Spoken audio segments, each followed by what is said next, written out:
Salut, c'est Richard alias HeroQuest France. Aujourd'hui, une nouvelle vidéo sur le jeu Resident Evil 3. Resident Evil 3 est la suite de Resident Evil 1 et 2. Je vous ai déjà présenté Resident Evil 2, puisque c'est la première adaptation faite par la société anglaise Steam Forge Games. Resident Evil 3 est donc le Kickstarter suivant. Et il y a eu aussi Resident Evil 1 qui sortira l'année prochaine, et qui sera livré l'année prochaine en 2023. Avant de commencer la vidéo, je vais d'abord balancer l'intro du jeu vidéo original de 1999 et qui clôt en fait la saga, la trilogie des Resident Evil sur PlayStation. It all began as an ordinary day in September, an ordinary day in Raccoon City, a city controlled by Umbrella. No one dared to oppose them, and that lack of strength would ultimately lead to their destruction. I suppose they had to suffer the consequences of their actions, but there would be no forgiveness.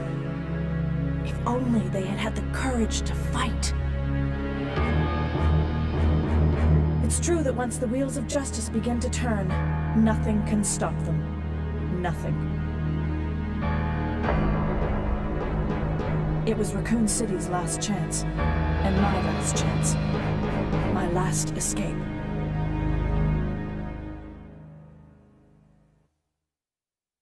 This is Chopper Delta, preparing to drop off at area E95072.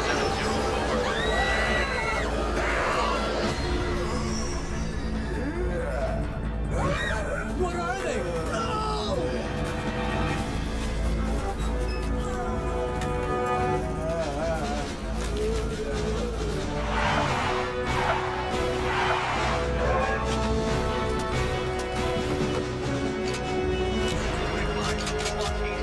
Waiting orders. Over. All units proceed to Richmond and Victoria. All right. Let's do it. Go, go, go, go! Fire! Come and get me! Son of a...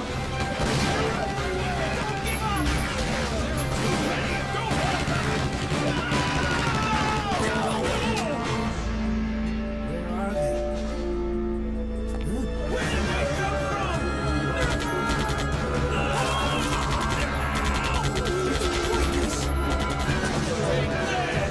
did they come from?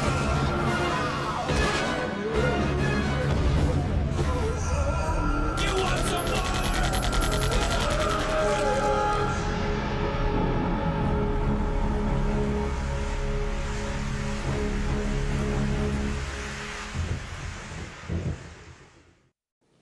Après cette intro plutôt gore, et c'est vrai que j'aurais dû prévenir, l'hommage donc est bien rendu.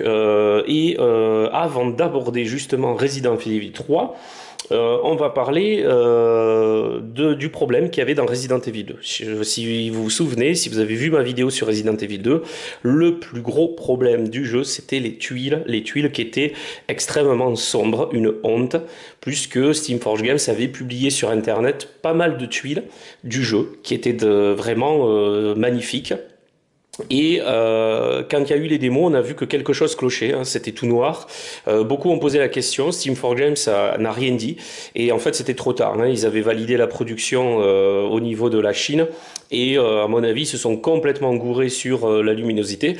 Ils n'ont pas voulu reconnaître leur erreur, ils ont fait une publication en disant que c'était une décision artistique, mon œil, du coup ils nous ont même pas donné non plus les fichiers téléchargeables de Resident Evil 2 et de toutes ses extensions afin de pouvoir imprimer et coller sur les tuiles d'origine. Donc ça a vraiment pas été sympa. Ce qui était à la base une remarque que j'avais faite, c'est transformé en tempête complètement contre eux. Et pour ce Resident Evil 3, donc tous ceux qui avaient participé au projet Resident Evil 2 ont eu droit de manière gratuite à un pack de tuiles. Voilà, il y a marqué Resident Evil 3 The Board Game Raccoon City Tiles, compatible à la fois avec Resident Evil 3 et 2. Alors c'est pas toutes les tuiles du jeu, hein, malheureusement, on va les regarder dans le détail, mais c'est des tuiles de remplacement, et vous le voyez déjà avec la couleur, qui sont quand même lisibles. Voilà, il y a des petits jetons et tout ça, donc on va regarder exactement ce qu'ils ont offert. Si vous n'aviez pas participé à la campagne donc de financement de Resident Evil 2, dans ce cas, lors de la campagne de Resident Evil 3, vous aviez la possibilité d'acheter ce pack pour une vingtaine d'euros. Alors, qu'est-ce qu'on y retrouve dans ce petit pack? Alors, tout d'abord, il y a des jetons. Donc, les jetons pour désigner les zones de tension orange et jaune. Vous voyez, donc ils sont multiples. Donc, il y en a un petit paquet quand même. Voilà, donc ils sont recto verso. Il y a exactement les mêmes avec les zones rouges et puis jaunes. Donc voilà, je trouve que c'est quand même pratique. C'était un add-on qu'ils ont fait et voilà. Il y a les rouges et oranges aussi. Voilà, donc il y a tout ça. Tout ça de petits jetons, donc on va pousser la boîte temporairement, de façon à ce que vous voyez un petit peu tout ce qu'il y a dans justement ce pack de tuiles. Donc il y a encore des petits jetons, voilà, hop, donc jaune, rouge, jaune, orange, voilà, ils sont recto verso. Après vous avez les escaliers, donc les escaliers sont intéressants. Alors je vais bien les montrer à l'écran. Déjà on voit le dessin, donc ça fait plaisir. Les tuiles, voilà, elles sont recto verso. Donc vous en avez un comme ça, vous en avez un autre comme ça. Et là vous voyez il est un peu plus sombre, il est gris, hein, donc ça fait plus sous-sol. Voilà. Après vous avez ceux-là. Alors vous voyez avec la rambarde sur le côté droit, donc on voyait même pas les rambardes avant. Et là, vous avez la rambarde sur le côté gauche. Donc, c'est la même dessin inversé. Voilà. Donc là, vraiment, il y a de l'originalité sur les petites tuiles. Et puis, on va venir sur les tuiles du jeu elles-mêmes. Donc, qu'est-ce qu'ils ont mis dans ce pack? Eh bien, regardez bien.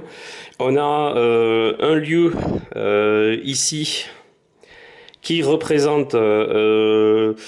alors, logiquement, il faudrait le mettre comme ça.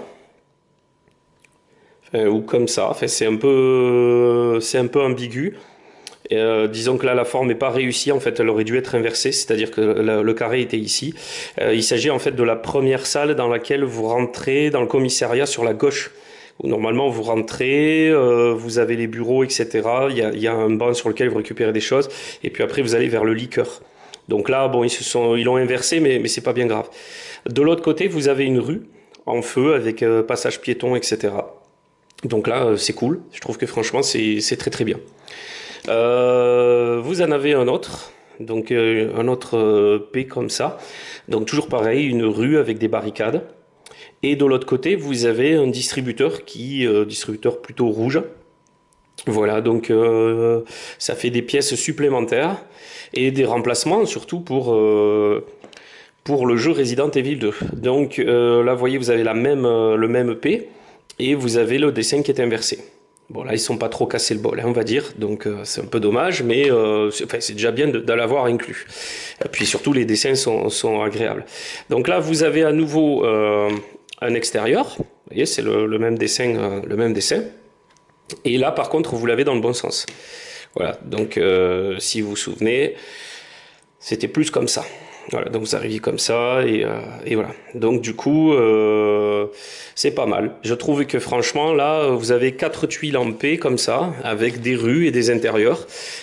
Donc là, au moins déjà, vous avez un petit truc qui permet, entre guillemets, de remplacer des pièces. Après, vous avez 4 pièces qui sont, hélas, identiques. C'est-à-dire, vous avez cet extérieur-là, vous voyez, avec les petits bancs, les boîtes à lettres, etc., boîtes à journaux avec le trottoir et les magasins. Donc ça c'est pour le début du jeu, hein, où normalement vous courez. Et là vous l'avez 4 fois. Donc bon, c'est pas top, hein. Et puis au dos vous avez 4 fois le même hall. Alors, si franchement ils avaient voulu faire un effort, ils auraient pu le faire, hein, parce que là c'est un peu prendre les gens pour des couillons, excusez-moi le terme, hein. Ici vous avez à nouveau pareil 4 fois la même pièce, donc ça peut servir d'extérieur, de salle d'égout, enfin en tout cas c'est un lieu assez dégueulasse. Et puis derrière vous avez 4 fois la même salle de rangement avec des casiers ici sur le bas. sur la partie basse, des tuyaux, etc. C'est vraiment dommage aussi. Donc, bon, vous voyez que là, niveau variété, c'est plutôt raté. Alors après, continuons justement sur ce qui peut être raté. Donc ici, regardez bien, vous avez 4 fois la même salle. Mais pas vraiment. Vous avez 2 fois, regardez, vous avez des bureaux ici avec 2 planches en bois. Et puis des bureaux éclairés sur la droite. Et ici, c'est l'inverse. Les planches en bois sont ici, avec de petits bureaux, etc. Donc ils ont essayé de faire 2 salles différentes avec la symétrie. En gros, on ne paie pas d'illustrateur, on ne met pas de nouveaux dessins. Et si vous retournez, eh bien, vous avez des rues donc avec des véhicules inversés et 2 fois le même dessin. Ce qui est un peu dommage. Donc 2 fois avec les luminaires là et 2 fois dans l'autre sens. Bon, du coup, on va dire qu'il y a un peu plus de variété que les tuiles de base de Resident Evil 2. Alors, et là où ça devient un peu plus intéressant, c'est les couloirs en angle. Donc là, on a, regardez bien, 2 couloirs différents puisqu'ils sont inversés. C'est-à-dire qu'en fait, là, vous voyez bien qu'il y a les fenêtres qui coïncident ici, mais c'est pas la même forme. Voilà, donc du coup ça vous fait 2 couloirs comme ça qui sont quasi identiques mais tout est inversé. Donc là aussi c'est pas mal, c'est une bonne idée je trouve. Voilà, au dos donc vous avez 2 couloirs différents, un couloir qui sert donc de rue et un couloir qui sert pour justement le commissariat avec le sang, etc. Et puis on retrouve donc de même manière mais inversée la même chose. Donc, vous voyez les mêmes caisses, les caisses, les taches de sang, les taches de sang. Et quand on retourne, là par contre, vous avez la thématique qui est inversée, c'est-à-dire que vous avez la bouche d'égout ouverte et ici vous avez le couloir que je vous ai montré. Sauf que de l'autre côté, vous avez 2 couloirs différents. Alors ils sont identiques ici, d'accord ? Hop là, la caméra. Ils sont identiques ici. Et si vous retournez, c'est les dessins mais inversés. Voilà. Donc c'est toujours les mêmes dessins mais inversés. Voilà. Bon, du coup, ça fait un petit pack de tuiles pour remplacer à minima ça de Resident Evil 2. On regrettera qu'il n'y ait aucune tuile de remplacement des expansions. Dans les extensions, je vous rappelle qu'il y a quand même la salle du crocodile, les salles des égouts, les couloirs des égouts, qu'il y a quand même la salle de l'armurerie de Kendo, qu'il y a quand même des couloirs et des passages aussi avec les autres extensions, et il y a rien. C'est-à-dire, Steam4 Games, à ce jour, n'a toujours pas laissé en libre service les fichiers à télécharger. Donc, le tuto que je vais vous donner, c'est vous faites vos scans. Faites vos scans tout simplement. Quand vous avez fait vos scans, vous allez ouvrir, donc vous allez les enregistrer non pas en PDF, mais vous allez les enregistrer en JPEG ou PNG, ce que vous voulez. Le mieux c'est PNG parce que c'est un format beaucoup plus lourd, donc du coup il y aura plus de résolution. Quand vous les avez, vous faites CTRL J si je ne me trompe pas pour faire le calque en fait, la copie de votre image. Vous faites un clic droit dessus, vous convertissez en objet dynamique. Et puis ensuite, vous allez dans les filtres et vous allez utiliser le filter RAW sur Photoshop. Et à partir de là, vous allez jouer avec les tons blancs, noirs et les couleurs noires et blancs, c'est tout. Quand vous aurez bien éclairci vos images, à ce moment-là, vous allez dans contraste, vous n'allez pas plus loin que 25, pas plus. Et normalement, vous aurez vos tuiles qui apparaîtront de manière très claire, parfaite, et vous n'aurez rien à retoucher. Voilà, si vous faites ça, vous enregistrez la macro. Si vous ne savez pas, suivez les tutos sur YouTube. Et ensuite, une fois que vous avez enregistré tout votre fichier de scan correctement, vous n'avez plus qu'à les imprimer. Voilà, avec les quelques corrections ici, bon, ça vous évitera de faire quelques impressions, mais parce que ces couloirs existent déjà donc dans la version de Resident Evil 2. Mais pour les autres, ça vous permettra comme ça de sauver l'ensemble des tuiles. Vous ne restera plus qu'à imprimer et à découper correctement avec un cutter ou un ciseau et coller par-dessus les morceaux de carton. Voilà, c'est la seule possibilité qui vous est offerte aujourd'hui, puisque Steam4 Games refuse systématiquement de donner les PDF à imprimer du jeu. Voilà. Et puis, si vous êtes malin, que vous faites comme moi, c'est-à-dire vous allez aussi, si vous connaissez un peu Photoshop hein, ou les logiciels de retouche de photos, vous allez supprimer les points de spawn. Vous utiliserez des petits jetons pour mettre les points de spawn où vous voulez. Vous pouvez inclure un maître de jeu et puis donc du coup faire apparaître les zombies, créer vos propres tables, mettre du décor 3D si vous en avez envie, etc., etc. Et faire vraiment de Resident Evil 2 un donjon crawl porte-monstre trésor. Voilà. Ça, c'était pour la parenthèse. Donc, parenthèse terminée. On va en revenir donc à la présentation de Resident Evil 3. Maintenant qu'on a parlé donc d'une des extensions offertes de Resident Evil 3. Donc, du coup, qu'est-ce qu'il y a à l'intérieur de la boîte de Resident Evil 3? Eh bien, on va regarder rapidement. Donc, vous commencez toujours par le magnifique petit dessin d'intro qui est en fait l'image d'intro du jeu vidéo. Donc voilà, je ferai une vidéo du jeu vidéo si vous le voulez, du jeu Resident Evil 2 aussi. Je vous montrerai un peu ce que ça peut donner. Mais bon, il y en a tellement qui l'ont fait que je sais pas si c'est vraiment nécessaire.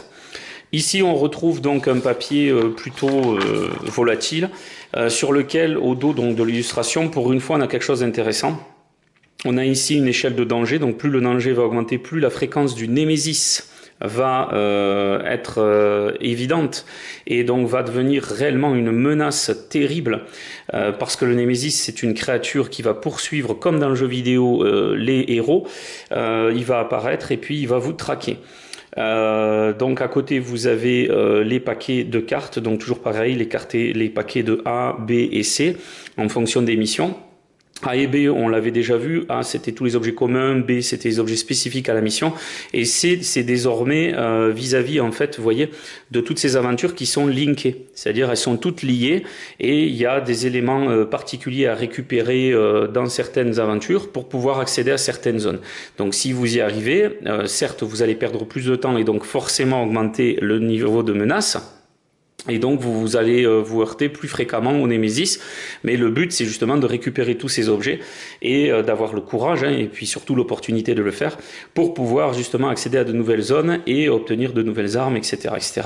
Et donc de profiter du jeu pleinement. Donc ça c'est vraiment la grande nouveauté. Donc le Némésis, le voici, hein, c'est cette espèce de virus T, virus ultime du tyran pour Resident Evil 1 pour ceux qui connaissent. Dans Resident Evil 2, on le voyait que sur la fin, c'était le fameux Mr. X qui se baladait avec sa veste verte et qui était quasiment indestructible et qui nous attaquait à coups de poing. Et à la fin il se révélait sous sa forme véritable. Donc là on a une version évoluée qui est appelée Nemesis et qui traque donc Jill Valentine, la fameuse héroïne du premier Resident Evil, qui essaie désespérément de s'échapper de Raccoon City. Raccoon City qui est en plein chaos, ça se passe juste avant Resident Evil 2, le virus se répand dans la ville et donc elle doit faire face à des hordes de monstres, non seulement des zombies mais également des mutations génétiques et des créatures issus de laboratoire. Voilà, donc le contenu de jeu est assez riche. Vous allez voir qu'il y a beaucoup plus de choses que dans Resident Evil 2. Toujours pareil, les objets, les cartes, les petites fiches de personnages, beaucoup d'illustrations, des règles très très simples. Alors, désolé, c'est en anglais, il n'y a pas de version française à ce jour. On peut essayer de s'amuser à faire des pétitions, etc. Mais je ne pense pas qu'à un moment donné, un éditeur face à l'échec cuisant de Resident Evil 2 dû aux tuiles du jeu qui sont vraiment, mais excusez-moi le terme, à chier, ben là désolé, ça n'a pas fonctionné. Voilà, sachant qu'en plus que l'éditeur français, le pauvre, je le plains, a distribué son jeu, mais quand il l'a fait, Steamforge Games s'est bien gardé de dire que eux avaient corrigé l'erreur et avaient ordonné à la Chine donc de nouvelles commandes. Et résultat, ils ont reçu des nouvelles versions de Resident Evil 2 et de leur extension qui sont vendues avec des tuiles super claires, donc vraiment très bien. Voilà, sauf que bon, ben, l'éditeur français, lui, n'a pas pu en bénéficier. Tous ceux qui ont acheté la VF, ben, ils se sont retrouvés avec 3 boîtes de base, rien d'autre. Et ça, c'est vraiment dégueulasse. Franchement, je le dis, c'est vraiment dégueulasse. Donc là aussi, ben, tout le monde parle anglais. Donc Steamforge Games n'a pas compris ou ne voulait peut-être pas vendre beaucoup de jeux. Dans tous les cas, c'est ce qui s'est passé. On s'est retrouvé avec une campagne de financement qui a quand même eu du succès, mais qui n'a pas, vis-à-vis du jeu, de succès en dehors des frontières, tout simplement parce que l'anglais, ça rebute et on n'a pas envie de traduire tout ça. Donc c'est un peu dommage. Vous avez des règles additionnelles comme d'habitude. Donc voilà, tout est bien expliqué. Cette fois-ci, vous avez des espèces de portes qui sont en fait des barricades hein, que vous allez faire. Vous pouvez clipser les barricades. On y viendra tout à l'heure. On regardera le contenu du jeu. Mais c'est assez intéressant. Voilà, la dernière page est plus que pratique, plus que comme pour Resident Evil 2. Elle reprend donc l'activation, l'ordre d'activation avec la phase d'action, la phase de réaction, la phase de tension avec les différentes possibilités. L'évasion, on peut expliquer avec les dés qu'est-ce que l'évasion, les petits icônes des armes différentes de ce jeu et les attaques spécifiques des monstres. Voilà, donc là, à un clin d'œil, on a tout sous la main. Vraiment quelque chose de pas mal pour le niveau, pour le livret de règles. Pour le livret donc des scénarios, donc vous voyez, on a la carte de Raccoon City. On a donc le fameux Nemesis et on vous explique comment disposer le plateau de jeu. Donc toujours pareil, les différentes cartes donc des différentes zones, les paquets d'objets comme je vous expliquais. S'il y a par exemple une clé spéciale, elle sera disposée sur le côté. Et vous avez aussi les cartes de fouille et les cartes de rencontre avec de rencontres que vous allez piocher de toute façon et qui vont déclencher des événements particuliers. Voilà, donc tout est bien expliqué. Comme à l'habitué, malheureusement, alors que Resident Evil est un jeu de porte-monstre trésor à la Donjons & Dragons, HeroQuest et compagnie, ici tout le plateau est visible. Donc vous allez placer toutes les figurines de zombies, etc. Vous allez placer donc pour cette première mission le personnage 1 ici et le personnage 2 ici, ou les groupes de personnages si vous jouez à 3 et 4. Toujours pareil, les zones vertes sont des zones classiques, les zones oranges, vous êtes obligé de lancer un dé et vous référez donc à la table pour voir quel type de danger va se déclencher. Les zones jaunes, exactement la même chose, les portes qui relient en fait les différentes sections et vous avez les différents objets qui sont disposés. Voilà, donc il y a la légende toujours à côté qui est très très pratique. Vous avez comme ça un grand nombre de missions, mais vraiment un grand nombre de missions. Donc là c'est beaucoup plus scénarisé. Et c'est assez simple au début et ça devient difficile. À la fin du livret, donc, vous avez un petit tableau en fait pour récapituler tous vos progrès selon les personnages, leur santé, leur inventaire, ce qu'ils ont mis éventuellement dans le coffre à objets. Je vous rappelle que le coffre à objets, c'est un coffre dans lequel on y place des objets et ils sont communs pour tous. Et vous avez les différents scénarios et vous voyez qu'il y a beaucoup de scénarios. Donc pour pouvoir accéder aux scénarios, il faut les débloquer. Donc pour ça, pour chaque mission, il va falloir faire des récupérations d'objets spécifiques. Et voilà. Ensuite, la nouveauté de ce Kickstarter, c'est qu'il était proposé des rangements. Donc des rangements comme ceci, donc vraiment des petites boîtes thermoformées, plutôt utiles, dans lesquelles vous pouvez mettre tous les jetons. Donc du coup, voilà par exemple un portail extérieur, fermé, et puis ouvert. Donc là, vous voyez, on voit... C'est pas vous voyez on voit, non c'est que réellement on voit. Il y a plus cette obscurité, ce truc horrible qui faisait qu'on comprenait rien aux jetons. Là on a tout ça de portes ouvertes, de petits grillages, etc. qui correspondent en fait à toutes les zones qu'on peut explorer. Vous avez tous les petits jetons ici, vous avez les jetons d'objets là, A, B, etc. Les petits jetons d'effets, vous avez les escaliers, donc vous voyez on voit enfin des escaliers, c'est un miracle, avec là ici un petit remarquage qui vous dit que la trappe pour aller dans les égouts est verrouillée. Vous avez des icônes comme ça d'effets d'objets, vous avez des icônes donc du virus T, etc., etc. Beaucoup de choses et beaucoup de jetons, c'est quand même assez complet, on va dire, sur ce point-là, c'est complet. Ensuite, on y retrouve, alors attention, ça c'est pas dans la boîte, c'est des options du Kickstarter, ce sont des tubes à essai qui comprennent les dés.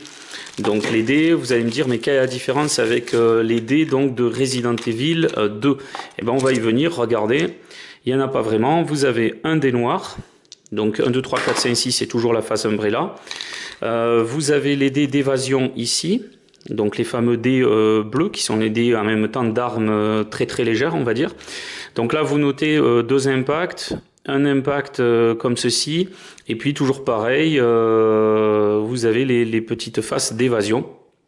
Donc 3, donc pour pas plus, c'est tout. Voilà, donc là vous avez deux impacts, un double impact et 3 faces évasion.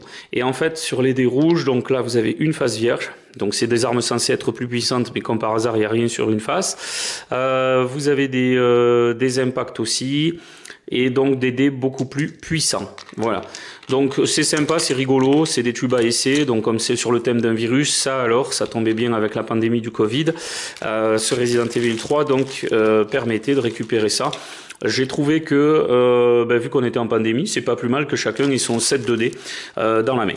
Voilà. Après, on y retrouve donc l'énorme pack de cartes. Donc, vous voyez qu'il y en a un sacré paquet. Alors, je vais essayer de vous les montrer comme ça, parce qu'il y a vraiment beaucoup de choses dans cette boîte, et ça fait plaisir parce que la qualité est au rendez-vous.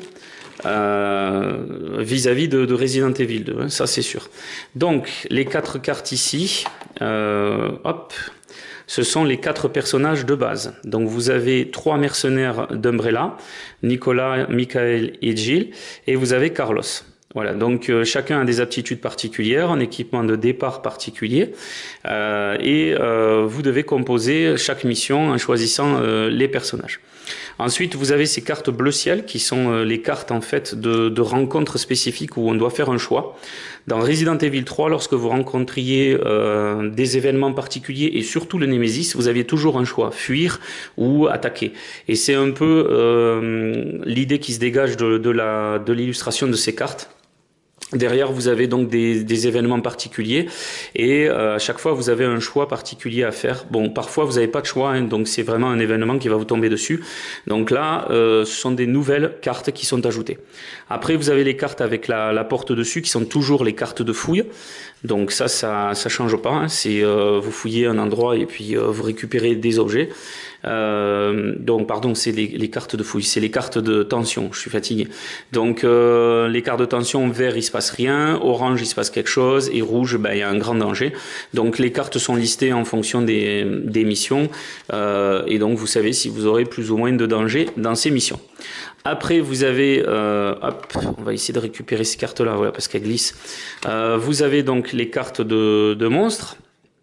Donc, vous avez pour cette boîte de base le Nemesis sous 4 cartes de Nemesis qui sont ici, voilà. Donc, stage 1 pour le moment, c'est-à-dire la première phase la première forme du Nemesis que vous allez rencontrer. Donc avec des détails sur ses déplacements, etc. et les règles qui y sont associées. Entre, vous avez une créature, le Draendemos. Vous avez le Deceased Zombie, donc le zombie qui est malade. Et puis après, vous avez, on va y revenir, la carte du chien zombie et les cartes de zombies classiques. Voilà, donc vous voyez qu'il y a quand même pas mal de choses. Ensuite, vous avez des cartes donc niveau 2 de transformation du Nemesis, qui est ici. Donc les matrices, qu'est-ce que fait le Nemesis, etc. quand vous le rencontrez.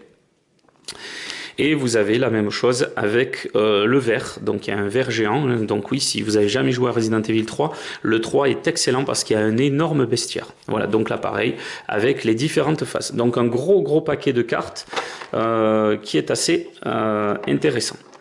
Voilà, on va regarder les autres éléments, à savoir les tuiles de Resident Evil 3. Est-ce que ce sont les mêmes que le pack qu'on vient de voir tout à l'heure? Et les figurines, ainsi que les petites cartes. Voilà. Alors, vous voyez que le thermoformage comprend aussi une zone ici avec 2 petits coffrets de figurines. Donc, qu'est-ce qu'il y a à l'intérieur de ces coffrets? Eh bien, on va le regarder tout de suite. Alors, si vous ouvrez, vous avez les 4 personnages de base. Donc, vous avez Jill Valentine. Alors, attention, parce que la campagne vous proposait les tenues supplémentaires, sauf Regina. Regina, qui était l'héroïne de Dino Crisis, et qui a en fait été le clone de Jill Valentine, qui était une tenue particulière, débloquée avec une clé spéciale. Lorsqu'on recommençait le jeu, on pouvait effectivement, sous certains critères, récupérer la tenue donc de Regina, et on se baladait avec l'héroïne de Dino Crisis à la place de Jill Valentine. Bon, on ne sait pas si Steamforge Games va sortir Dino Crisis. Donc du coup voilà, on a les 3 mercenaires et Jill dans leur version de base pour le jeu de base. On y retrouve donc une femme zombie et on nous retrouve donc un homme zombie avec un moignon, hein, il lui manque un bras. Et je crois qu'il y a un autre zombie par là. Voilà, on y retrouve très peu de zombies. Alors, pourquoi très peu de zombies ? Parce que Steamforge Games s'est défendu en disant que, il y avait des tas de boîtes de zombies avec Resident Evil 2 et avec Resident Evil 2, il n'y a pas besoin de faire autant de zombies, plus que Resident Evil 3, lui, va reprendre quelques nouveautés, quelques zombies emblématiques du jeu, et à savoir que 3 modèles. Donc on se dit bon c'est un peu du foutage de gueule. Non, ils ont raison. Dans leur gamme de produits sur la boutique, il y a énormément de figurines à acheter, des zombies policiers, etc. Alors regardez, vous voyez, il y a un autre zombie ici. Et puis on repart à nouveau sur le zombie avec le moignon et la main de travers. Voilà. Il n'y a vraiment pas beaucoup de zombies différents. Et vous voyez que le reste est ouvert. Si vous avez les add-ons de la campagne, ça vous permet de les rajouter directement dans ces thermoformages. Alors, un petit regret sur les figurines, on va y venir, parce que caché sous les tuiles de Resident Evil 2 ici, on y retrouve ce que vous attendez tous, la figurine donc du Nemesis, donc le voici, avec le lance-roquette. On y retrouve la figurine du Nemesis avancé stage 2, et on retrouve la figurine du ver, voilà, du ver géant, qui attaque Jill dans, normalement, un sous-sol. Voilà, pas encore la version de cimetière, on verra tout à l'heure. Donc, le premier regret, c'est qu'effectivement, Steamforge Games a fait l'impasse 1 sur le zombie obèse, qui fait son apparition dans Resident Evil 3, qui est d'ailleurs très effrayant quand ils vous foncent dessus. Il y avait des zombies obèses. Ils n'ont pas voulu le faire. Alors, un problème d'éthique, est-ce qu'il y avait un souci là-dessus? On ne sait pas trop. C'est un peu dommage parce que ça avait été demandé dans Resident Evil 2, puisqu'il faut savoir que la bêta version de Resident Evil 2 japonaise, avec le code Action Replay, permettait de visualiser le zombie obèse qui aurait dû être présent dans Resident Evil 2, le jeu vidéo. Et donc là, c'était pas le cas. On pensait vraiment que Steamforge Games allait le sortir, et puis non. Et comme vous voyez, là, il y a comme un truc qui va pas, c'est qu'en fait, la première fois que vous voyez le Nemesis, il vous attaque et il a pas d'arme. Et Sherwin s'est défendu en disant que non, il apparaissait directement avec le bazooka. Non, c'est dommage, on n'a pas de figurine du Nemesis sans le bazooka. Donc, parce que le bazooka, c'est quand vous êtes dans le commissariat, où là vous découvrez avec horreur qu'il maîtrise des armes. Et ça, c'est beaucoup plus tard, quand il est blessé et qu'il commence à y avoir des tentacules et il vous suit dans la rue. Donc, suite à une explosion dans un restaurant. Donc, c'est un peu dommage. Il manque une figurine de Nemesis et vous ne l'aurez pas dans la boîte de Resident Evil 3 ou dans ses extensions. Par contre, si vous cherchez un peu sur Internet, vous allez trouver la figurine du Nemesis à imprimer, sans justement le bazooka. Et il y a des fans quand même qui font de belles choses. À ce niveau-là, on peut que les remercier parce que franchement... on se demande pourquoi Steamforge Games vous a fait ça. Donc vous avez vu qu'il y a quand même une petite mousse là pour protéger les tuiles. Donc voilà les tuiles de Resident Evil 3. Grande salle que vous allez pouvoir reconnaître. Vous voyez que le design est plutôt clair. On a des couloirs qui sont tous différents, sauf ces deux-là. Donc là franchement, merci. Et on a derrière des nouveaux couloirs. Là ici une ruelle avec des échelles de secours qui peut servir pour Resident Evil 2. Mais étrangement, ces couloirs ne sont pas dans le pack de tuiles qui vous est offert, que je vous ai montré tout à l'heure. Donc, c'est pas les mêmes tuiles. Donc, il y a un peu plus de variété, on va dire. Ouais, donc là, vous avez la station essence, un moment emblématique, l'entrée du commissariat avec la statue, etc. Ici, la chapelle. Au dos, vous avez des rues cauchemardesques. Ici, c'est un morceau de parking. Là, c'est exactement la même tuile. Là, c'est encore une salle, une zone différente.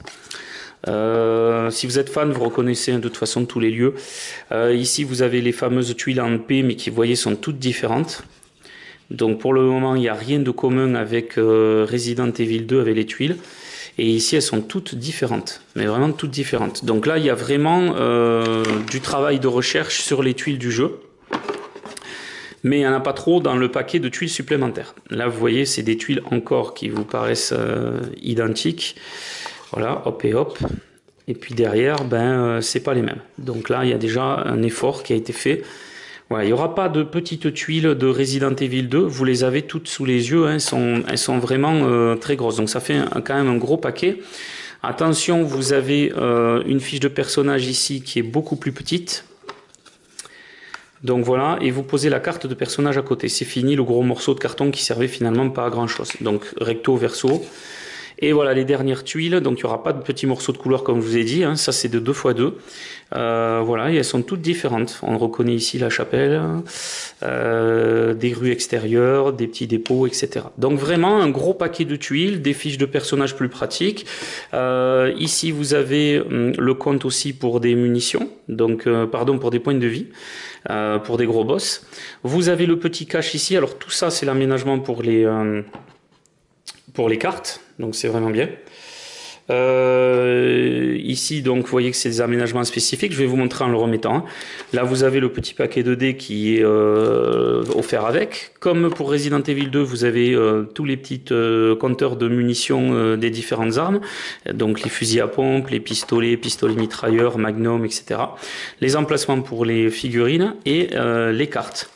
Donc là vous avez comme pour Resident Evil 2, vous avez les cartes A, avec le symbole A, qui sont des cartes basiques, hein. Donc hop, voilà, donc des munitions, des herbes vertes, etc. Donc des cartes de fouille, voilà, avec des munitions pour les lance-grenades, les kits premiers secours, les fameuses poudres que l'on mélangeait pour avoir des munitions plus puissantes, des herbes rouges qui se mélangent aux herbes vertes, des herbes bleues, etc.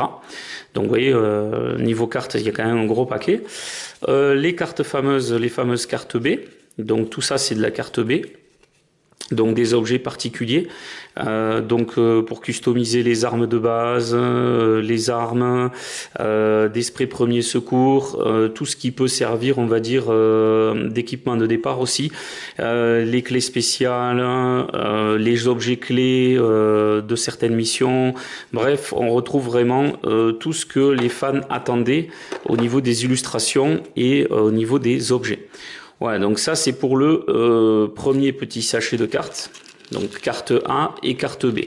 Voilà, la nouveauté c'est donc les cartes C comme je vous expliquais tout à l'heure, donc je vais les remettre ici, voilà, parce que vous voyez vous avez des emplacements ici pour bien les stocker. Donc on a les cartes ici donc des différents lieux à visiter. Donc au début c'est verrouillé puis vous allez les déverrouiller, donc vous avez vraiment tout le parcours de ces petites cartes qu'il va falloir placer sur le plateau que je vous ai montré tout à l'heure. Vous avez donc les objets, les cartes qui se mettent sous les socles de porte pour dire que la porte est fermée ou elle est ouverte. Voilà, donc avec les différents symboles. Vous avez les fameux objets clés. Donc hop, c'est à partir d'ici. Voilà, je vais essayer de vous montrer tout ça. Voilà, donc à partir d'ici, c'est les fameuses cartes C, ces fameuses cartes supplémentaires, hop, ici, voilà. Donc des objets vraiment particuliers, hein, comme le briquet, la grosse boîte pour stocker les sprays premiers secours, la carte d'identification de Jill Valentine, les manivelles, le bidon d'essence, la grosse tenaille, le fusible pour le tramway, etc., etc. Bon, si vous connaissez le jeu, vous savez à quoi ça correspond, hein. Et puis là, donc les cartes S, qui sont les cartes de départ. Donc les couteaux, les pistolets, etc. Voilà. Donc vous voyez, il y a beaucoup de cartes, de la petite nouveauté aussi, et on a vraiment un jeu assez riche. Donc pour pouvoir ranger tout ça, c'est vraiment pas trop problématique, parce que regardez, tout est bien pensé. Vous mettez les petites cartes comme ça, les grandes vous pouvez les mettre comme ça quand vous jouez, ça vous sert de distributeur de cartes. Ensuite, il vous suffit de mettre donc la petite molette ici. Vous allez prendre les tuiles, les 4 tuiles carrées et vous allez les poser ici. Voilà, donc vous voyez, ça rentre bien. Vous allez ensuite, vous voyez, poser les cartes, et ça il faut suivre, de vie qui s'enclenche ici. Donc voilà, là vous avez tout qui est bloqué correctement. Ensuite, là vous allez mettre toutes les tuiles rectangulaires qui se mettent ici. Ensuite, vous allez prendre vos tuiles qui ressemblent à un P et vous allez les caler comme ceci. Vous allez prendre ensuite vos tuiles carrées, donc de 3x3, et vous allez les placer là. Vous allez prendre vos couloirs, et vous allez me dire, vous allez les mettre là. Non, non, pas du tout. Vous allez les mettre ici. Mais avant de les mettre ici, pour pas les abîmer, vous mettez d'abord la petite mousse, vous mettez la grande tuile, et vous les mettez par-dessus. Voilà. Donc après, il ne vous reste plus qu'à mettre les figurines ici, de zombies. Vous prenez le gros paquet de cartes, vous le mettez comme ceci, vous arrivez à faire entrer un étui ici, et grosso modo, comme ceci, vous arrivez à faire entrer un étui. Mais comme ici, vous avez de la place là-dessous, vous pouvez aussi tenter de faire comme ça. Enfin voilà, bref, vous essayez de faire rentrer comme vous pouvez. Voilà, dans tous les cas, tout rentre, c'est pas un problème. Vous pouvez ensuite placer la boîte de jetons par-dessus, remettre tout ça, et on a fait, regardez bien, un close the box. Voilà, donc on a réussi à vous montrer Resident Evil 3. Mais vous voulez en voir plus, c'est normal, donc on va passer à la première extension, City of Ruin. Voilà, City of Ruin, c'est la première extension. Bien entendu, tout n'est pas dans la boîte de base, vous l'avez compris. Vous avez que deux formes du Nemesis. Un ver qui attaque dans les sous-sols, comme je vous l'ai dit, par rapport aux jeux vidéo. C'est un ver géant qui attaque Jill Valentine, donc ici il va attaquer tous les héros. Et vous avez trois sortes de zombies, un modèle de zombie féminin et 2 à 3 modèles de zombies masculins, c'est tout. Puisque tout le reste se trouve dans Resident Evil 2, il n'y a pas besoin de chercher plus. Donc du coup, qu'est-ce qu'il y a dans Resident Evil 3 City of Ruin? Vite, on regarde. Donc là, ben, on a bien compris, vu la gueule du monstre, qu'on va tomber cette fois-ci sur le ver de terre géant, la version finale. Vous avez donc un nouveau livret de règles et d'aventures. Vous allez aussi trouver le Nemesis dans sa phase terminale. Voilà les figurines qui logiquement sont dans la boîte. Vous avez deux nouvelles tuiles. Donc là on a vraiment un effort sur le design. Deux superbes illustrations, toujours pareil. Deux nouvelles règles additionnelles avec les nouveaux éléments de terrain comme les ascenseurs, les tuiles inondées. Vous avez les petits jetons pour montrer en fait un petit peu quand vous êtes sous surveillance vis-à-vis de certains monstres et qu'il y a effectivement des problèmes électriques sur certaines tuiles ou certains endroits. Vous avez les règles additionnelles sur le déplacement des grosses tuiles, donc des monstres à grosse base en fait. Toujours pareil, toute une flopée de nouvelles aventures qui va vous heurter en fait au ver géant. Donc voilà, vous avez vraiment beaucoup d'aventures, c'est la suite. Puisque je vous rappelle que Resident Evil 3, pour ceux qui n'ont pas joué aux jeux vidéo, se déroule essentiellement donc dans les rues de Raccoon City.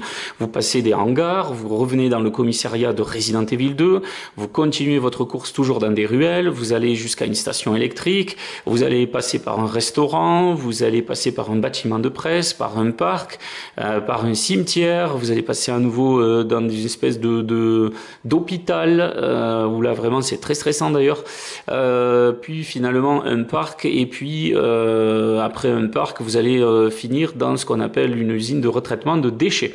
Donc vous voyez que c'est quand même vaste comme jeu, et donc du coup tout ça continue l'histoire.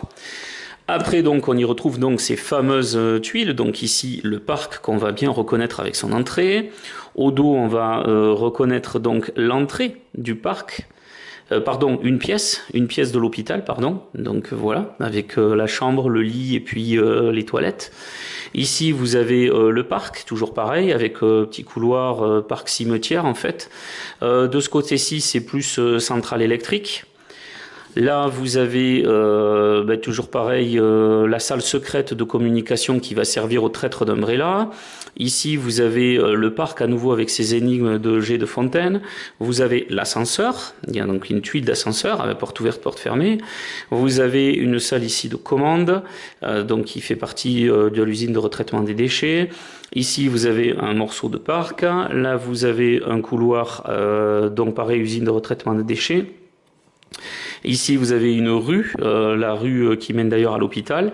Ici, vous avez la phase finale, la salle finale, pardon, où vous allez affronter le Nemesis dans sa version finale. Et ici, la grande tuile du parc. Vous voyez que déjà, au niveau des tuiles que vous avez vu tout à l'heure, entre le pack qui est offert, le pack qui est dans la boîte de base, plus celui-là, il y a de quoi faire. Vous avez le jeton donc de surveillance et à l'intérieur donc on y retrouve ce que vous attendez tous. Voilà, donc d'abord l'énorme ver géant. Quand je vous dis qu'il est géant, c'est qu'il est géant. Voilà, donc il est vraiment bien réalisé. Sachant que moi j'avais mis des socles transparents, celui-là par contre je le laisserai je pense. Je sais pas, je vais voir. Vous avez les fameux hunters aquatiques qui vous dévorez et pouvez vous avaler d'ailleurs dans le jeu d'un coup, plutôt que vous décapiter ou vous égorger, voilà. Vous avez les versions primaires, on va dire, de ces zombies aquatiques que vous trouviez dans dans le laboratoire, mais là aussi ça dépendait des événements parce que vous pouviez très bien tomber sur cela aussi, puisque tout changeait dans le jeu. Vous avez les petits vers.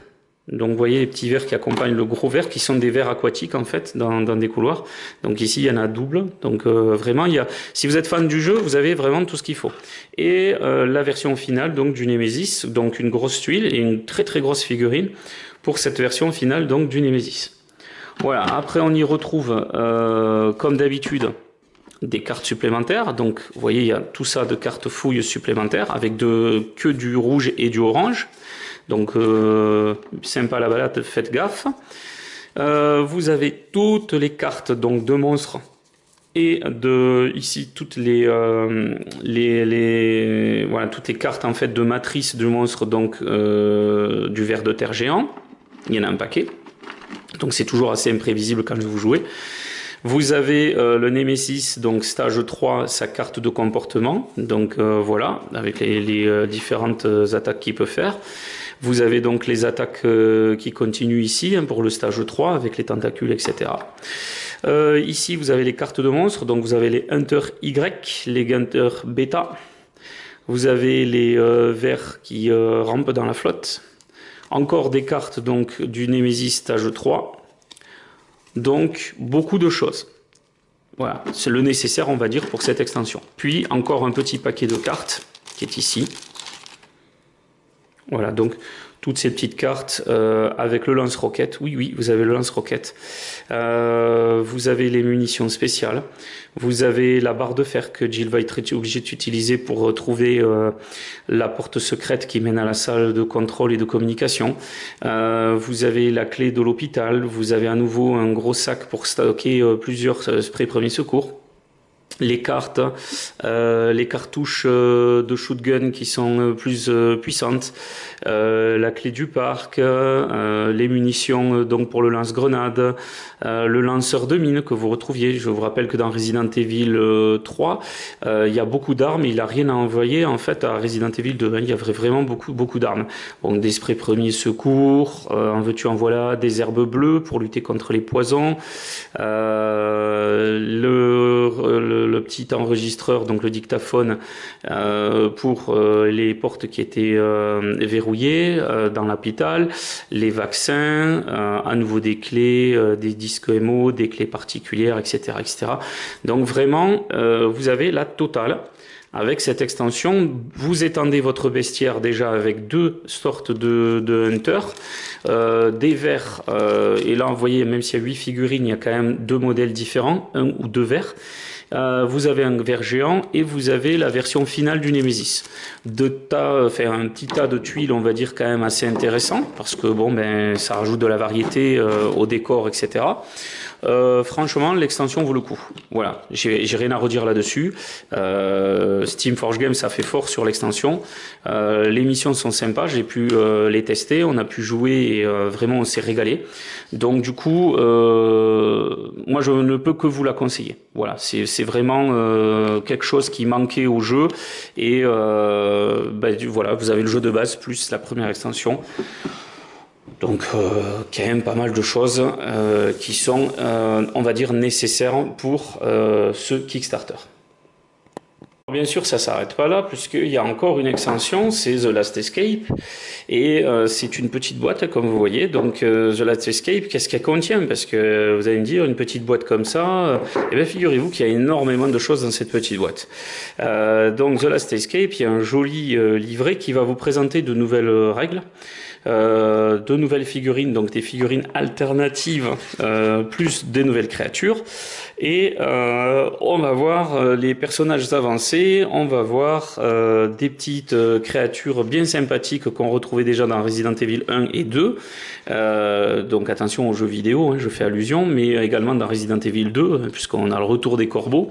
On a des petites missions qui sont, on va dire des petites missions qui vont être changées vis-à-vis de certains passages. Parce que là, vous voyez, sur le mode arrangé, on vous montre un plan de quête par rapport à la mission Downtown 3 et on vous montre exactement ce qu'il faut rajouter. Donc ces règles avancées sont vraiment très très intéressantes. Quand vous maîtrisez, vous allez pouvoir vous éclater. En plus, il y a un mode difficile, il y a un mode cauchemar, il y a un mode uniquement avec le couteau, donc ça c'est plus des modes affrontement. Vous avez donc ce fameux mode pour arranger en fait les missions de base que vous avez vu là précédemment dans Resident Evil 3 et Resident Evil 3, sa première extension City of Ruin, donc un livret fort intéressant. Bien entendu, vous retrouvez une tuile supplémentaire, donc là aussi ils auraient pu ne pas la faire, c'est le lieu où vous allez affronter le ver géant. Donc là vous voyez un peu, Steamforge Games vous vend dans la première extension la figurine, mais pas la tuile d'affrontement du méga boss ver géant. Et en fait, il faut acheter la deuxième extension pour pouvoir avoir la tuile du lieu d'affrontement. Bon, c'est un peu marketing à outrance, mais bon, on leur pardonnera. Ici, vous reconnaissez tous la tuile avec les flammes. C'est dans l'usine de retraitement de déchets. Donc, le grand retour des araignées. Donc les araignées cette fois-ci sont au nombre que de 2. Le design ne change pas par rapport à ceux de Resident Evil 2. Donc du coup, on n'a mis que 2 araignées. Elles sont présentes dans l'aventure. Elles sont plus discrètes puisqu'elles apparaissent que dans la cathédrale. Et donc du coup, les araignées, c'est vrai qu'on les voit pas trop. C'était vraiment pour faire peur, mais voilà.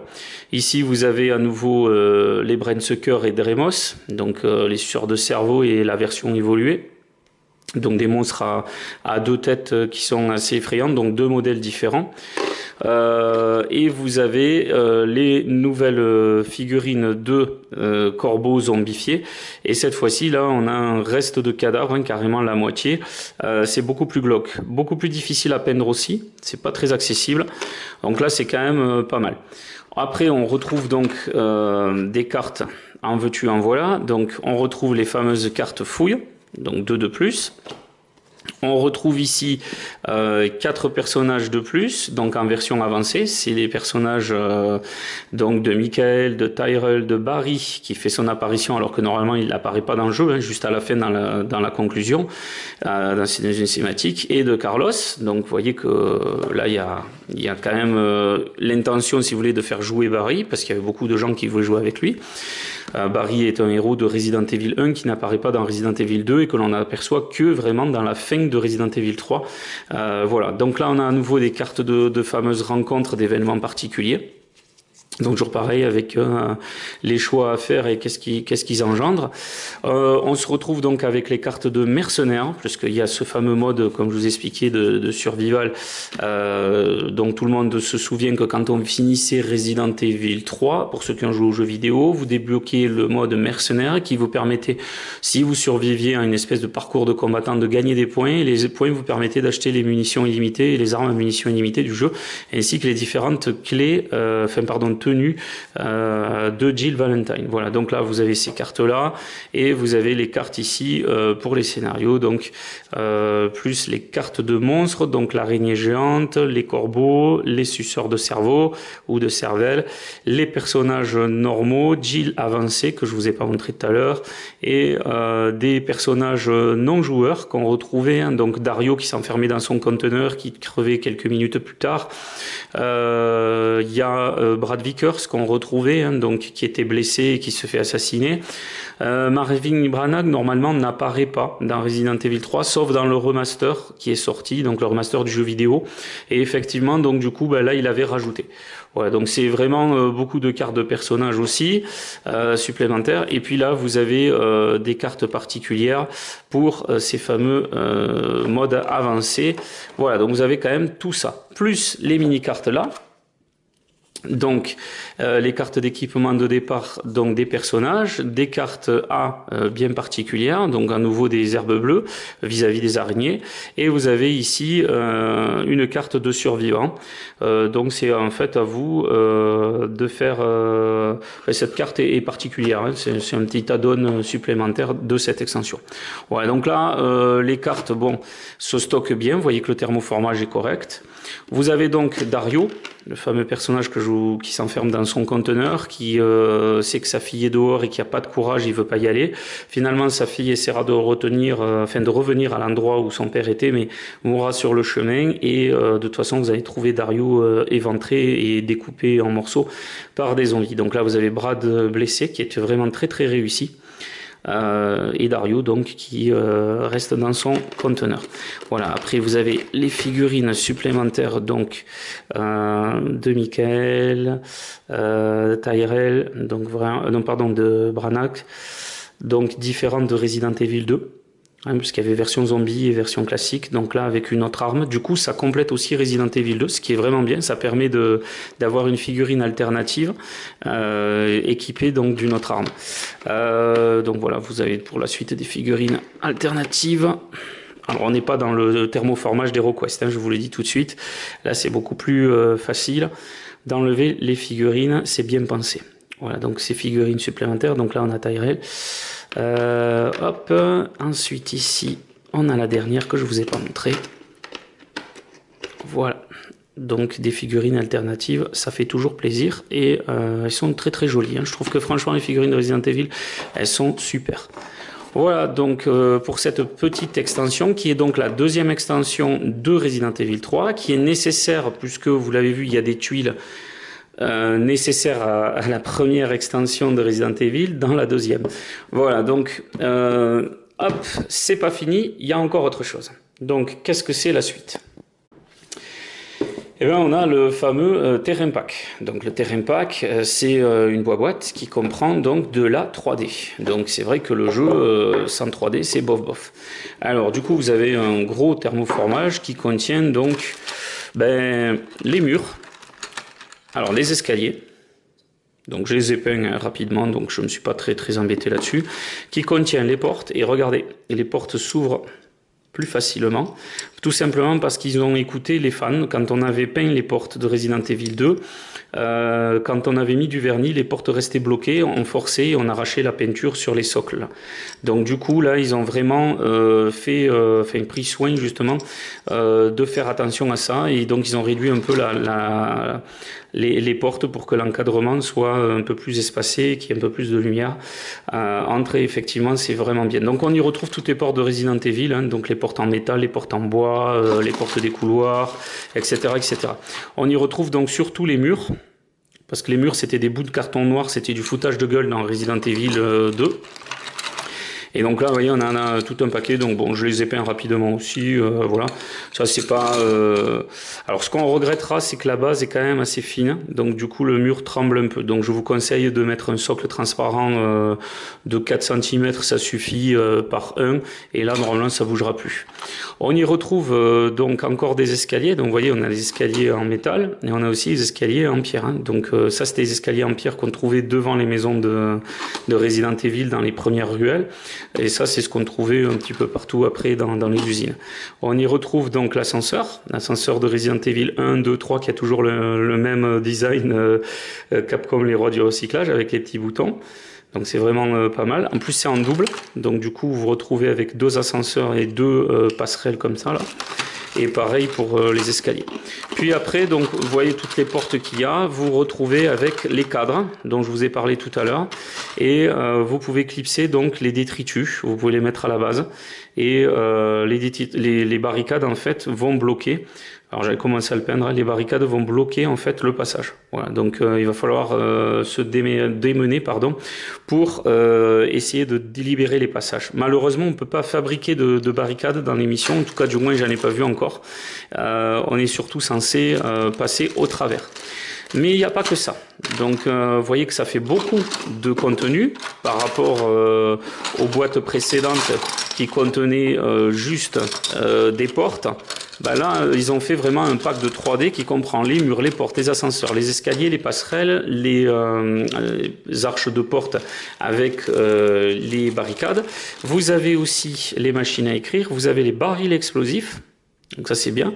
Toujours les cadavres à retrouver et les machines à écrire pour sauvegarder. Donc je rappelle que quand vous sauvegardez dans Resident Evil, vous sauvegardez pas votre progression, mais ça vous permet de prendre toutes les cartes tension qui ont déjà été piochées et de les remettre par-dessus la pile. Donc de remélanger tout ça, mais au moins vous ralentissez. Les cartes tension étant aussi un compte à rebours, un peu comme dans Space Crusade, où lorsque vous avez pioché les 20 cartes événements, les 28 cartes événements, vous avez perdu. Si vous n'avez pas fini la mission, là c'est la même chose. Donc du coup il faut penser à récupérer des rubans encreurs qui sont aussi dans cette version, hein, donc les petits rubans encreurs qui sont là et qu'il faut peindre. Voilà, je les ai pas peints parce que bon, c'est vrai que je les ai déjà dans Resident Evil 2. Bon, tout ça, je m'y occuperai un peu plus tard, mais vous voyez que la boîte est quand même consistante. Je vous la recommande, ça vous fait de la 3D un petit peu partout. À noter quand même qu'une certaine mission va vous demander de poser plus d'arches où on y met des barricades que ce qui est fourni dans cette boîte. Donc du coup, il faudra faire appel aux jetons en carton. C'est un peu dommage. Là, ils n'avaient pas fait attention, mais bon, c'est comme ça. Voilà, il y a encore une extension. Et on va la regarder, c'est le rétropack. Donc le rétropack, la boîte est super belle et tout, waouh. Souvenez-vous, rétropack dans Resident Evil 2, il y avait la tuile de l'armurier, sa petite... Et bien là, il n'y a rien. Là, il n'y a rien. Donc vous avez que ça. C'est-à-dire, vous avez toutes les cartes du jeu et des extensions précédentes dans l'ancien design. Point. Il n'y a rien d'autre. Donc, qu'est-ce que vous voulez que je vous dise sur cette extension? Qu'elle est fabuleuse? Disons que si vous avez abîmé les cartes, oui, c'est super pour les remplacer, mais ça s'arrête là. Donc, du coup, je sais pas trop. Franchement, voilà. Bon, moi je l'avais pris en pensant qu'il y aurait peut-être des tuiles supplémentaires, mais là il n'y a rien, donc j'ai même pas ouvert. Vous voyez, allez, cette revue est terminée concernant donc le rétropack, parce que vous avez vu, ça va super vite. Mais il y a encore des extensions. Alors, il y a la Hunter Box, il y a un Monster Box et les Kickstarter exclusives. Donc la Hunter Box, c'est ni plus ni moins que des Hunters. Donc à nouveau 2 Hunters aquatiques et 2 Hunters G, là, Gamma. Donc voilà, vous les avez vus tout à l'heure, donc disons que ça vaut le coup parce qu'il n'y en a que 2, donc voilà, au moins vous pourrez en mettre 3, parce que c'est vrai que dans certains passages, ils attaquaient par 3. Ici, vous avez un Monster Box, donc vous allez retrouver tous les monstres de Resident Evil 3, à savoir donc les packs de zombies hommes et femmes, que vous avez vu tout à l'heure, donc 15 zombies, il n'y a pas besoin de plus. Vous allez retrouver donc le Brainsucker et le Dremo. Donc du coup, ça vous en fait 4 avec ceux qui sont dans la boîte de l'extension d'ailleurs. Et là, vous allez retrouver donc toujours pareil les chiens zombies et les chiens zombies enflammés. C'est vrai que je vous les ai pas montrés dans la boîte de base de Resident Evil 3, mais ils y sont. Hein. Donc du coup là c'est plus pour le fun d'avoir un peu plus de créatures. Voilà. Donc pour moi c'est un véritable cauchemar parce que comme vous l'avez probablement vu dans une de mes vidéos, j'ai mis toutes les figurines sur socle transparent. Donc ça veut dire que là j'ai une bonne centaine d'heures de travail. Il va falloir que je découpe les socles et donc là il faut le faire avec précision et que je polisse tout ça et ensuite que je puisse mettre un socle transparent une fois la peinture terminée. Allez, enfin, la dernière boîte qui est la plus intéressante, à savoir donc les Kickstarter exclusives. Qu'est-ce qu'il y avait dans le Kickstarter? Eh bien, comme je vous l'avais dit, il y avait les tenues supplémentaires de Jill. Donc, on avait la tenue disco, elle était en blanc en plus. Vous aviez la tenue flic, qui était vraiment sympa. Moi, ça me rappelle Marie Pervenche, parce que je suis un vieux, hein, donc voilà, c'était une série française. Je vous laisse chercher sur YouTube si vous connaissez pas. Et on avait cette tenue-là qui était particulière. Voilà, mais on n'aura pas la tenue de Regina. Ensuite, on retrouve donc ici un mercenaire avec le lance-roquette, donc c'est vraiment bien. Ici, un autre mercenaire dans une pose différente avec une arme différente. On y retrouve encore Jill dans la version de Resident Evil 1. Donc ça fait très très plaisir, surtout que le Resident Evil 1 n'est pas encore sorti et il sera livré l'année prochaine. La campagne étant finie. Un autre personnage donc de Michael. Et enfin, un autre personnage ici avec, je crois que c'est un Magnum. Voilà, donc toujours pareil. Donc beaucoup de variétés, beaucoup de figurines, un système de jeu amélioré, des tuiles qui sont claires, qui sont très variées, quelques tuiles supplémentaires pour modifier celles de Resident Evil 2. Donc si on y regarde de plus près, 3 petites boîtes d'extension, une boîte de terrain, une boîte d'extension ici, une boîte de rétro-pack, un pack de tuiles donc gratuit. On retrouve la boîte de City of Ruin et enfin la grosse boîte de Resident Evil. Voilà, donc qu'est-ce que je peux vous dire? Oui, c'est mieux que Resident Evil 2. Si vous n'avez pas pris le 2, ben, prenez la version anglaise et non pas la version française, parce que vous allez retrouver avec la version française avec les tuiles toutes sombres. Donc si vous prenez la version anglaise, vous allez avoir les super tuiles. Qu'est-ce que je peux vous dire de plus? Que oui, le jeu est beaucoup mieux, que forcément tout se complète avec le 2 et le 3, puisque c'est le même univers quasiment en même temps hein, au niveau de l'action. Donc vous allez pouvoir avoir plein de figurines, plein d'ennemis disponibles, etc. Donc toutes ces règles additionnelles, ces modes de jeu supplémentaires, etc., c'est vraiment le top. Franchement, il n'y a rien à redire. Pour conclure, ben, on va parler rapidement de Resident Evil 1. Donc, comme je vous expliquais, la campagne s'est terminée.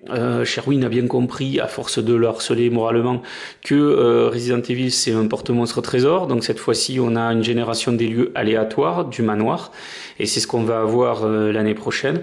Et on a les créatures de Resident Evil 1. Voilà, donc si vous avez suivi les 2 Kickstarter et que vous avez pris le 3e Kickstarter, ben, vous aurez la totale, on va dire, sur Resident Evil 1, 2, 3, puisqu'ils n'iront pas plus loin. Voilà, donc on croise les doigts pour qu'au mois d'octobre, ils nous annoncent, ou septembre, ils nous annoncent le Kickstarter de Dino Crisis, qui serait une bonne chose. Dino Crisis 1 et 2, puisque au final, il n'y a pas beaucoup de dinosaures dans le 1 et pas beaucoup de personnages non plus. Et en maintenant un tel système, 4 actions par tour, se déplacer, attaquer au corps à corps, tirer, ouvrir une porte, fermer une porte, fouiller, échanger, déposer des objets, combiner des objets, etc., utiliser des objets, résoudre des énigmes, pousser des... Enfin, voilà, Resident Evil, c'est beaucoup mieux, comme j'avais dit, qu'un zombicide. En plus, le système de jeu s'apparente énormément à The Quest, ex-Hero Quest 25, que vous connaissez pas encore, mais que vous allez bientôt découvrir dans de nombreuses vidéos promo. Du coup, c'est vraiment un très bon système. C'est un système d'action de points qui est repris aussi, d'ailleurs, de Space Hulk, qui est sorti en 89. Et il est vraiment exploité au meilleur avec Resident Evil 3. Donc, je vous suggère de prendre ce jeu, même en anglais. Bon, après, ceux qui sont vraiment pas dans la maîtrise de la langue de Shakespeare, c'est vrai que c'est vraiment dommage. Il n'y a aucun éditeur en France aujourd'hui pour ce jeu. C'est vraiment terrible c'est dommage, franchement c'est dommage. Voilà, donc j'espère que la vidéo vous a plu. Si vous avez des commentaires ou quoi que ce soit, des questions, vous n'hésitez pas, vous allez sous la vidéo, vous pouvez poster vos commentaires. Vous pouvez aussi me contacter via la rubrique contact du site Les Souterrains Oubliés, https://www.lessouterrainsoubliés.fr. Vous pouvez vous inscrire dans le forum pour qu'on en discute. On fera peut-être pas des vidéos de démo de ce jeu, puisqu'il y a beaucoup d'éléments et c'est vrai que les vidéos, c'est quand même quelque chose de particulier à réaliser à chaque fois. Ça monopolise du temps, etc. et beaucoup d'énergie. Ça coupe aussi le rythme de jeu, donc il faut trouver des joueurs qui veulent bien toutes les 2 minutes garder la pause, on filme, on explique, etc. Mais dans tous les cas, vous avez de nombreuses vidéos qui expliquent les règles du jeu, j'espère en français aussi. Voilà, j'espère que la vidéo vous a été utile, surtout que vous ayez pu voir tout le contenu, et je vous dis à bientôt pour une vidéo sur un autre jeu. Ciao, ciao!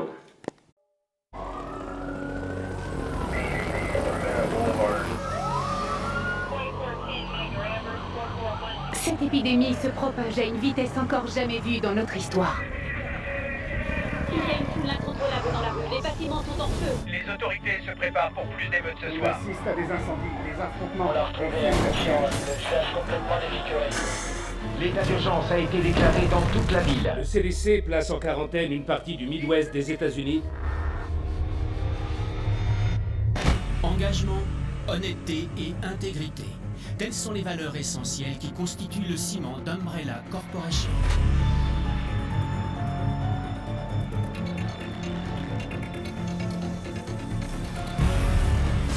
ce sont ces valeurs qui contribuent à construire un avenir meilleur pour chacun d'entre nous.